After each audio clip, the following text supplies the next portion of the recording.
Morgan Khan has received a lot of public attention because of his phenomenal rise in the music industry.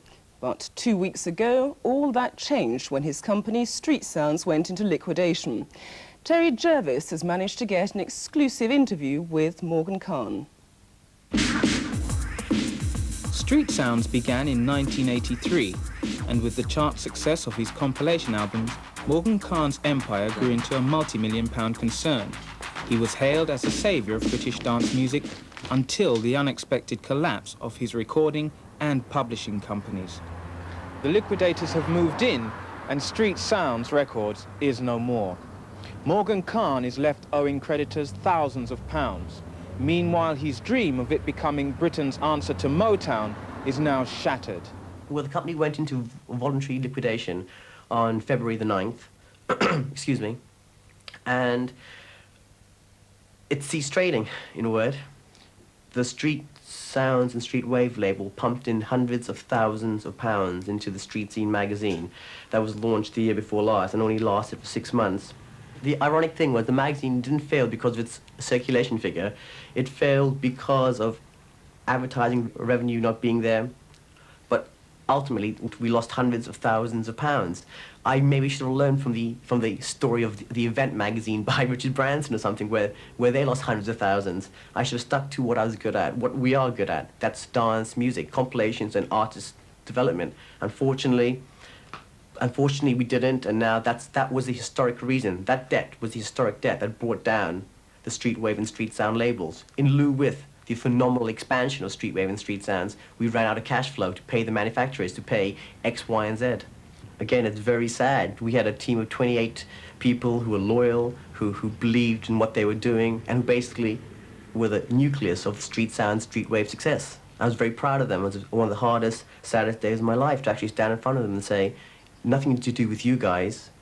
I love you all, but unfortunately we're closing down the companies and you're all being made redundant. It's a very sad day for me. A lot of people are going to sit back and criticise him now, saying, oh, Morgan couldn't do it, you know, he really screwed it up. But basically what he was doing was pushing hip-hop. He did things like UK Fresh as well, which was a great success. And spending money on British music, I think that was the most exciting thing that he was doing, and that's what we're going to really miss. He's trying to bring what's happening in America into this country, and now Street Sounds ain't around. It's just not going to be the same anymore without him. Yeah, I miss him because, like, bought a lot of imports, and now Street Sounds gone. He's gone around. We have to buy dearer imports that's come over here now. All my possessions, everything Morgan Khan stood for, went into Street Wave, Street Sounds. As we made, we put it back in again, and that's every single penny. So, you know, when this came to be a few weeks ago, and we realised we were insolvent, and we had to close the companies down as soon as possible, I was so shocked because everything I had was in the name of the companies, everything. How well did the Street Sounds records sell? Oh, very well. Right across the board. I mean, when you talk about Street Sounds, you don't just talk about hip-hop. All areas of dance music sold very well. And I believe he owes you money. Very small amount. How do you feel about his fall? Well, it's a shame when anybody goes out of business, and for me, particularly Morgan Khan, it's a loss to, I think, the dance area. There's a lot of legal courtroom battles, or there will be a lot of time spent in resolving. Do the artists still belong on the label? Does a liquidator have the right to assign their contracts to various other labels? Most of the licensing material from the majors will automatically revert back to them, because that's one of the clauses. If a company goes under, they get their artists back.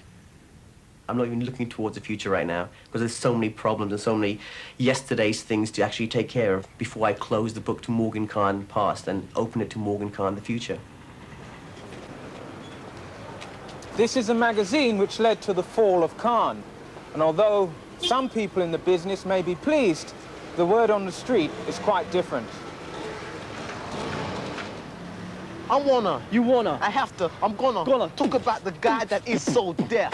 The one homeboy that will never fess. The guy is an ace for what he gave us. The one homeboy that's come to save us. Coming from a force that is so strong. Yes, I'm talking about Morgan Khan. Listen, homeboy, we're all gonna miss you. Never, ever are we gonna dish you.